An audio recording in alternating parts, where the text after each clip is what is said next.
అందరికీ నేను మామిడికాయలు తీసుకొచ్చి కొట్టించుకొని వచ్చారండి మార్కెట్లోనే ఒకసారి. ఇది ఈ సైజు ముక్కలు శుభ్రంగా ఆరబెట్టుకుందాం. ఒక గుట్ట మీద పోసుకుందాం.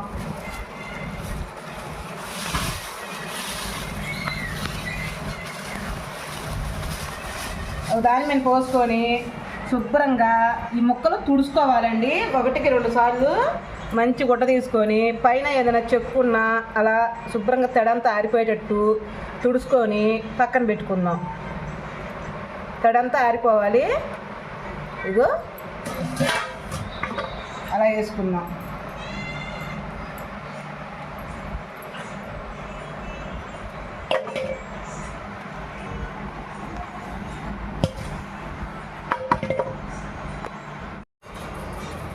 శుభ్రంగా ఇలానే తుడుచుకుంటూ మొత్తం ఇలానే చేసుకుందాం. తడి మట్టుకు ఉండకూడదండి, ఆరబెట్టుకోవాలి 1 గంటన్నా. ఇలాంటివన్నీ ఏరేసుకోవాలి. శుభ్రంగా తుడిసి ఇదిగండి 1 గంటన్నా ఆరబెట్టుకోవాలి. ఆరబెట్టుకునే వరకే మనం ఆవ పిండి వేసుకుందాం. జార్లో వచ్చేసేయండి. మెంతులండి 1 స్పూను వేయించి పొడి చేసుకుందాం. అదిగో చాలు. ఇంక తీసి 1 గిన్నెలో పోసుకుందాం.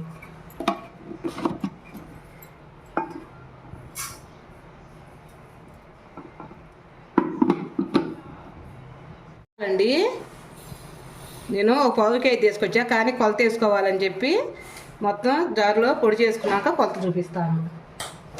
ఇవి కూడా మెత్తగా చేసుకుందాం.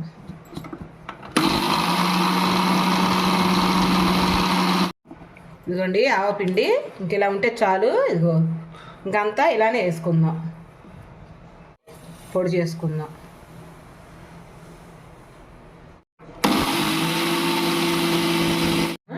చాలండి, అయిపోయింది. ఇదిగో తీసేసుకొని దీంట్లో పోసుకుందాం.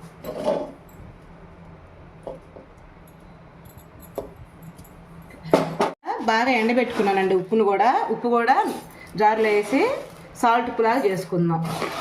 కల్లుప్పే వేయాలా? కల్లుప్పే వేయాలి. కల్లుప్పు అయితేనే పచ్చడికి బాగుంటుంది. ఇదిగో ఇలా ఉంటే చాలు. కొద్దిగా ఎండ పెడదామండి మళ్ళా. ఇదిగో ఆవపిండి అండి. ఆవపిండిలో చిన్నులపాయలు వేసుకున్నాను. శుభ్రంగా మెత్తగా పేస్ట్ చేసిన పిండి. ముక్కలన్నీ బొచ్చులో పోసుకుంటున్నామండి.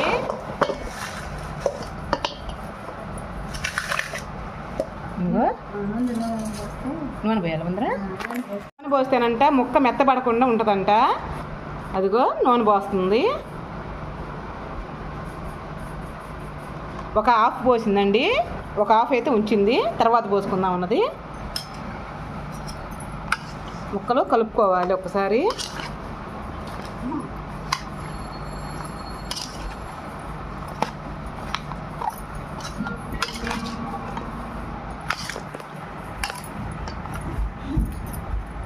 మెంతులను ఆవాలను మనం చిన్నులపాయలు వేసాం కదండి, శుభ్రంగా పేస్ట్ చేసాక పొడేస్తుంది. కమ్మన వాసన వస్తుంది. ఆవపిండిలో చిన్నులపాయలు కూడా కలిపి మెత్తగా పేస్ట్ చేసుకున్నాం.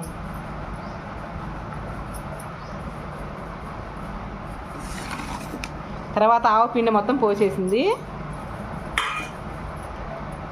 తర్వాత అండి సాల్ట్ ఉప్పు తెమ్మంటావా పిండి ఏమన్నా? మా పిండి చేతితోనే వేసేస్తుంది, అసలు కొలతలు కూడా అవసరం లేదు. అదిగో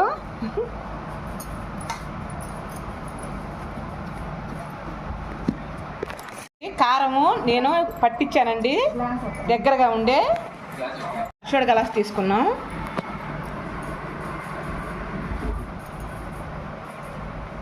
ఇగో అరషోడ గ్లాస్ బరీగా కారం పోస్తుంది.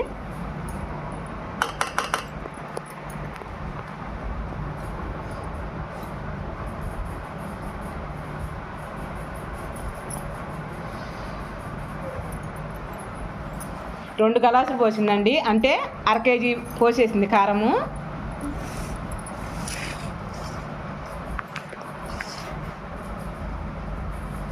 బాగా కలుపుకోవాలి.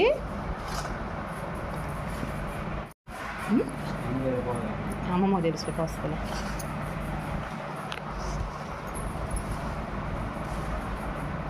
శుభ్రంగా ముక్కకి అంతా ఉప్పు కారం పట్టేటట్టుగా కలుపుతుంది.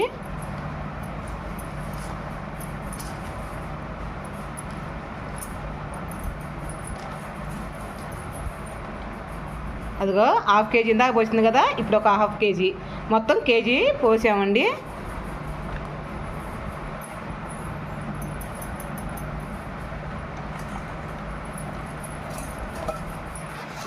మళ్ళీ ఒకసారి కలుపుతుంది శుభ్రంగా చేత్తో.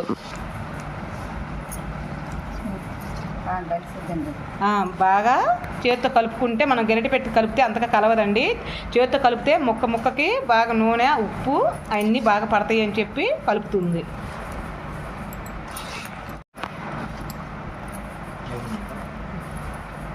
అయిపోయిందా అంట మా అబ్బాయి చూడు. మెంతు పిండి కూడా వేసేసాము, మొత్తం కలిపి వేసి కలుపుతుంది. ఈ గలాసుతో మేము 2 గలాసులు కారం వేసామండి, గలాసున్నర ఉప్పు వేసాము. ఉప్పు తగ్గించుకోండి. 3 రోజులు ఉన్నాక మనం తర్వాత చూసుకొని చాలపోతే వేసుకోవచ్చు. ఈ గలాసుతోనే 1 గలాసు మెంతి పొడి కూడా వేసాము. ఆవు పొడి పిండి వేసింది 2 గలాసులు. ఆవు పొడి అంట గలాసు వేసిందంట. మెంతి పొడి 1 స్పూన్ వేసింది. ఇక చిన్నుల్లిపాయ రెప్పలు మేము 3 రోజులు ఉన్నాక వేస్తాము, అవి కూడా చూపిస్తాను. పోసుకుంటున్నామండి మొత్తము ఒకసారిగా, ఎందుకంటే దీంట్లో ఉంటే మనం తిరుగుతామని 3 రోజులు మనం కలిపెట్టాలి కదా, అందుకని పెరుగు బకెట్ లాంటిది ఒకటి తీసుకొని దాంట్లో పోసుకుంటున్నాము. ఈ 3 రోజులు ఉన్నాక జాడీకి పెడతాను, అది కూడా మీకు చూపించేస్తాను.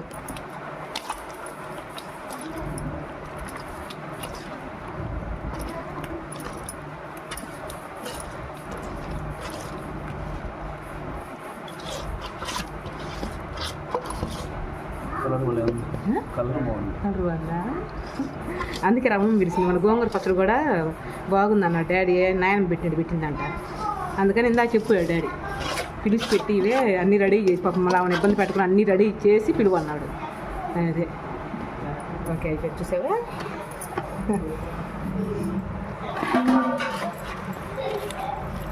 నూనె కొంచెం ఊరిద్దు, సరిపోతుందా? చాలు. మూత తీసుకుందామండి. 3 రోజులు అయింది. నేను ఇదిగో చిన్నులపాయలు పోస్తున్నాను. 3వ రోజు ఎన్నండి, కనీసం 1 గుప్పుడు సుమారు వేసాను చిన్నులపాయలు. ఒక్కసారి గరిటె పెట్టి తిప్పుకుందాం. బాగా నూనె చూసారా ఊరింది. ఇంక ఇది మనం ఒక సీసాగా పెట్టుకొని ఫ్రిడ్జ్లో పెట్టుకుంటే సంవత్సరం వరకు నిల్వ ఉంటుందండి. కలర్ తిరగదు ఫ్రిడ్జ్లో పెట్టుకుంటే, అమ్మటే సూపర్గా ఉంటుంది. వీడియో నచ్చితే ఒక లైక్ చేసి ఒక కామెంట్ చేయరా. రేపు మంచి వీడియోతో మీ ముందరకు వచ్చేస్తాను. అంతవరకు బాయ్ అండి. సరిపోయిందో లేదో ఒకసారి రుచి చూద్దాము.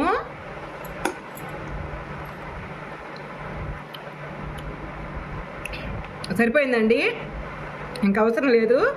కొలత పహారగా పోసాను. 2 గలాసులు కారానికి, గలాసున్నర ఉప్పు, గలాసు మెంతి పొడి, ఆవు పిండి గలాసున్నర అండి, మెంతి పొడి 1 స్పూన్ వేసాను. ఇంకా అదేనండి, మెంతి పొడి 1 స్పూను, ఆవు పిండి గలాసు, అరచోడు గలాసు అంటే 2 గిద్దలు.